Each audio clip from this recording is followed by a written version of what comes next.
Everyone, this is Poonam. आप सभी का स्वागत है मेरे YouTube channel BEd classes by Poonam Sharma. इस सेशन के अंदर हम डिस्कस करने वाले हैं pedagogy of commerce. Pedagogy of commerce का एक इम्पॉर्टेंट टॉपिक है वैल्यू ऑफ कॉमर्स। ये आपके एग्जाम में ज़रूर आता है। इस क्वेश्चन को आपको बिल्कुल भी स्किप नहीं करना है। या तो कभी ये शॉर्ट में आ जाता है या फिर कोई आपको एक क्वेश्चन दे दिया जाता है कि difference between AIIMS and objective, और उसके साथ कहता है कि एक्सप्लेन कीजिए वैल्यू ऑफ कॉमर्स। ठीक है, उसके साथ भी जोड़ कर दे दिया जाता है या फिर इंडिविजुअल भी पूछ लिया जाता है। एम्स एंड ऑब्जेक्टिव अभी हमने लास्ट वीडियो में इसको कवर किया था। जिन बच्चों ने वो नहीं देखा है तो उसको ज़रूर देख लेना। वो भी काफ़ी इंपॉर्टेंट टॉपिक है, वो भी आपके एग्जाम में हर बार रिपीट होता है। ठीक है, अगर आपको मेरे ऊपर बिलीव नहीं है तो आप प्रीवियस ईयर क्वेश्चन उठा के देखें। जो मैं आपको अब लास्ट मोमेंट पे क्वेश्चन कर रहे उनमें से ऐसा कोई भी क्वेश्चन नहीं है जो हर साल ना रिपीट होता हो।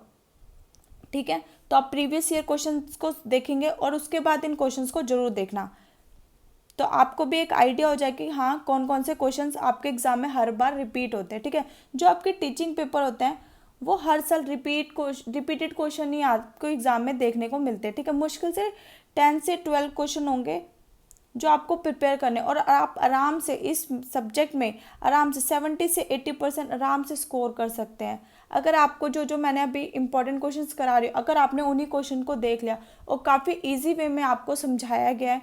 ठीक है, काफ़ी बेसिक से समझाया गया ताकि हर बच्चे को इक्वली समझ आ जाए। चलिए आज का सेशन हम स्टार्ट करते हैं। इसके बाद मैंने आपके लिए पेडागोजी ऑफ कॉमर्स और पेडागोजी ऑफ इकोनॉमिक्स, ठीक है, इसके लिए मैं आपको एक मैराथन क्लास प्रोवाइड कराऊंगी जिसके अंदर हम एक ही वीडियो के अंदर पूरी पेडागोजी ऑफ कॉमर्स और पूरी पेडागोजी ऑफ इकोनॉमिक्स को ख़त्म करेंगे। ठीक है, तो ये आपके एग्ज़ाम के लिए काफ़ी बेनिफिशियल है। इसके लिए मैं आपको क्वेश्चन और आंसर्स कराऊंगी। ओके, सेम इकोनॉमिक्स में भी क्वेश्चन आंसर। ये वीडियो उन्हीं बच्चों को अवेलेबल होगी, मैराथन क्लास उन्हीं बच्चों को अवेलेबल होगी जिन्होंने मेरे चैनल को सब्सक्राइब कर रखा है। तो चैनल को जरूर सब्सक्राइब कर लेना और टेलीग्राम चैनल जरूर ज्वाइन कर लेना ताकि आपको इंपॉर्टेंट अपडेट्स प्रोवाइड करा दिए जाए। और जो बच्चे मेरे चैनल पर नए हैं तो जल्दी से चैनल को सब्सक्राइब, लाइक एंड शेयर कर लीजिए ताकि आपको important notification time to time मिलती रहे। चलिए आज का हम सेशन स्टार्ट करते हैं। Explain value of commerce. ठीक है, वाणिज्य के मूल्य की व्याख्या कीजिए। ठीक है, तो जो कॉमर्स है, आपको पता है कॉमर्स क्या होता है? Exchange of goods and services on a large scale. ठीक है, तो इसका मुख्य उद्देश्य क्या होता है कि एक तो सबसे पहला उद्देश्य है कि प्रॉफिट को अर्न करना। ठीक है, अगर प्रॉफिट अर्न नहीं करेगा तो वो कभी भी आपका कॉमर्स नहीं कहलाएगा। और डिस्ट्रीब्यूशन करना, एक्सचेंज करना गुड्स एंड सर्विसेज का। ठीक है, हम कोई भी गुड्स परचेज करें तो उसके बदले में हम क्या दे रहे हैं? पैसे देते हैं। ठीक है, हम कहीं भी मॉल में गए हैं, शॉपिंग कर रहे हैं, तो आप गुड्स ले लेते हो और उसके बाद उसके बदले में आप क्या करते हो? पैसे देते हो। ठीक है, अगर हम किसी सैलून गए, ठीक है, तो वहाँ पे आपको कुछ भी काम कराना है। ठीक है, सोचो मेरे को अपने हेयर स्ट्रेट कराने हैं, तो मैं क्या करूँगी? उनसे सर्विस लूँगी और उनके बदले में उनको क्या दूँगी? पैसे दूँगी। ठीक है, तो यही क्या कहलाता है? Exchange of goods and services. इसी को हम क्या कहते हैं? कॉमर्स कहते हैं। अब कॉमर्स का ये मुख्य उद्देश्य नहीं है कि सिर्फ वो क्या करे? लाभ अर्जित करे। ठीक है, उनका उद्देश्य सिर्फ केवल धन कमाना ही नहीं होता, बल्कि ये गलत होगा।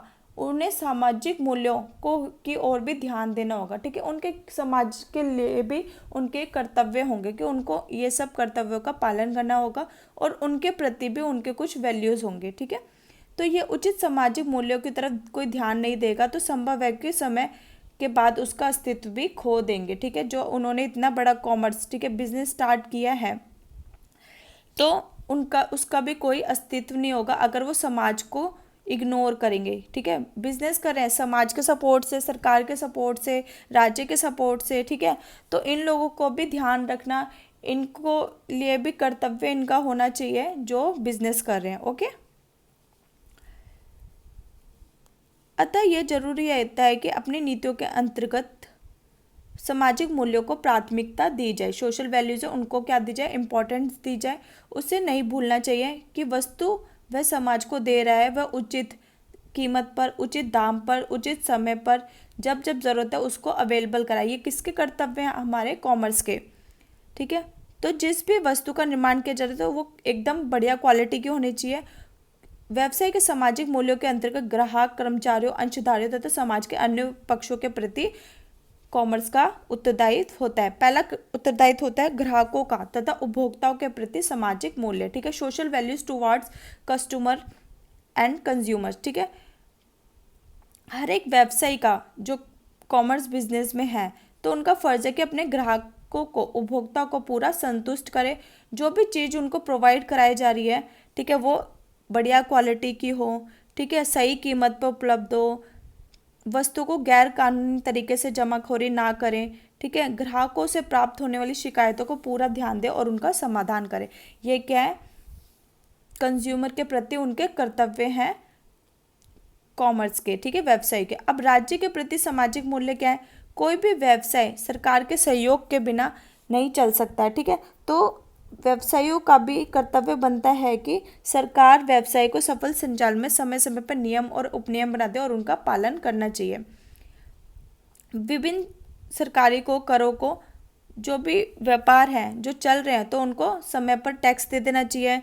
सरकारी कर्मचारियों को अपने प्राइवेट स्वार्थ के लिए, निजी स्वार्थ के लिए उनको रिश्वत नहीं देनी चाहिए, ठीक है। फिर चोर बाजारी व मिलावट आदि को रोकने से सरकार की सहायता करनी चाहिए। आप इसमें से इम्पोर्टेंट जो आपको अच्छे लगते हैं, जो आपके लिए ईजी है, 4 पॉइंट्स आप सबके लिख देंगे, ठीक है। तो फिर आपका आ गया, सरकारी तथा व्यावसायिक कार्यों में राजनीतिक सहायता व सहयोग न लेना, एक अच्छे नागरिक तथा देशभक्त की तरह सरकारी नियमों और नीतियों का पालन करना, सरकारी द्वारा व्यापारिक नीति का भी पालन करना। जो सरकार ने नियम कानून बना रखे हैं उनके अकॉर्डिंग ही चलना है, ठीक है। और थर्ड आपका आता है विश्व के प्रति व्यवसाय, ठीक है। अब जो कॉमर्स है वो क्या, एक बहुत बड़ी टर्म है। हमारे देश में ही गुड्स एंड सर्विस का डिस्ट्रीब्यूशन नहीं होता, बल्कि बाहर देशों में भी इसका डिस्ट्रीब्यूशन किया जाता है। जैसे असम में चाय पत्ती बहुत अधिक मात्रा में उत्पादित की जाती है, तो क्या असम के लोग ही उसका कंजप्शन कर लेते हैं? नहीं, ठीक है। जिन जिन लोगों को उसकी डिमांड है, ठीक है, जिनकी ज़रूरत है, अपने देश में और बाहर देशों में भी उसको प्रोवाइड कराया जाता है। तो ये किससे संभव है? कॉमर्स के थ्रू संभव है। तो विश्व के प्रति भी व्यवसाय के मूल्य हैं। आज का व्यवसाय केवल अपने देश से सीमित ना होकर पूरे संसार में फैल चुका है। यातायात के साधन इतने अधिक तेज है कि दूरी जैसे कठिनाइयों की बहुत जल्द खत्म कर दी जाती है, ठीक है। तो हमारे विश्व के प्रति भी क्या है, कर्तव्य है। विदेशी बाजार में अनुचित प्रतियोगिता ना होने देना, निर्यात की जाने वस्तु की किस्म को निश्चित रूप से ध्यान रखना और उसमें सुधार लाना, ठीक है। जो उसकी पैकेजिंग है प्रॉपर होनी चाहिए, जो भी जिन लोगों को, कंज्यूमर्स को डिलीवर की जा रही है वो टूटे फूटे ना, एकदम प्रॉपर कंडीशन में हो, ठीक है। दूसरे देशों के विकास कार्य में मदद करें, ठीक है। अगर किसी दूसरे देश में कोई भी आपत्ति आ जाती है, कोई भी प्रॉब्लम आ जाती है, तो उनके साथ खड़े रहें और उनकी हेल्प करें, ठीक है। अन्य देशों के आर्थिक संकट के समय यथासंभव मदद देना, अन्य देशों के साथ भी ईमानदार रहें और श्रेष्ठ व्यवहार करें। अब समाज या फोर्थ आपका था समाज या समुदाय के प्रति सामाजिक मूल्य। एकाधिकार तथा शोषण की प्रकृति को समाप्त करें, अस्वस्थ प्रतियोगिता ना पनपते, समाज के बेरोजगार लोगों को क्या लाना है? रोजगार उपलब्ध कराना। अब समाज के प्रति व्यवसायी को क्या होगा? कर्तव्य, ठीक है। जो समाज में लोग रह रहे, निर्धन है, उनको रोजगार प्रोवाइड कराना, ठीक है। समुदायों की भावना को हानि न पहुंचाना और समाज के सदस्यों को जीवन स्तर को ऊंचा करने में और समाज के लिए विभिन्न कल्याणकारी कामों में पूर्ण सहयोग देना। फिफ्थ आपका आता है अन्य व्यवसायों के प्रति सामाजिक मूल्य। जो और भी बिजनेस है, एंटरप्राइजेस है, उनके प्रति भी क्या है? मूल्य है। बड़ी इकाइयों छोटी इकाइयों को अपना कॉम्पिटिटर ना समझ के उनको एक सहयोगी माने। सरकारी और निजी क्षेत्र एक दूसरे के सहयोगी तथा कॉम्प्लीमेंट्री पूरक बने। आपस में निर्भर रहने वाले व्यावसायिक इकाइयों को एक दूसरे की जरूरी तकनीकी एवं वित्तीय सहायता प्रदान करें। पूर्तिकारों जो सप्लायर्स हैं उनके प्रति भी क्या होना चाहिए? मूल्य होना चाहिए सामाजिक। पहला क्या? पूर्तिकारों से खरीदी गई वस्तुओं को उचित कीमत पर भुगतान करें, ठीक है। अब जो किसान लोग हैं, ये सप्लायर्स हैं, इनसे कॉमर्स वाले व्यवसायी क्या कहते हैं? गेहूँ खरीद रहे हैं, तो उनके साथ उनका क्या है? व्यवसायियों का कर्तव्य होना चाहिए कि उचित कीमत पे ही उनकी चीज़ों का भुगतान करें। पूर्तिकारों के मूल्यों का भुगतान व्यापार की शर्तों के अनुसार ही करना चाहिए। आवश्यकताओं की पूर्ति के लिए पूर्तिकारों को पर्याप्त एवं उचित समय दें, ठीक है। जो किसान है गेहूँ लेना है तो जितनी आपकी आवश्यकता है और उनको प्रॉपर टाइम और समय देना चाहिए।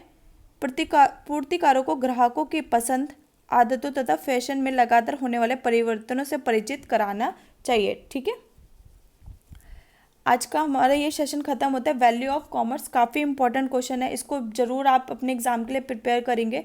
ये क्वेश्चन 100% आपके एग्जाम में आपको देखने का मिलेगा, या तो शॉर्ट में पूछ लेगा या एम्स एंड ऑब्जेक्टिव के साथ पूछ लेगा। ठीक है, आज का सेशन हम यही खत्म करते हैं। आई होप आपको सेशन पसंद आया होगा। सेशन पसंद आता है तो प्लीज़ लाइक शेयर सब्सक्राइब जरूर किया कीजिए और कमेंट करके जरूर बताया कीजिए। ठीक है, अगर आप कमेंट करते तो मुझे भी एक मोटिवेशन मिलता है नेक्स्ट वीडियो बनाने के लिए। ठीक है, आज के लिए इतना ही, मिलते हैं हम नेक्स्ट सेशन में। Thanks for watching.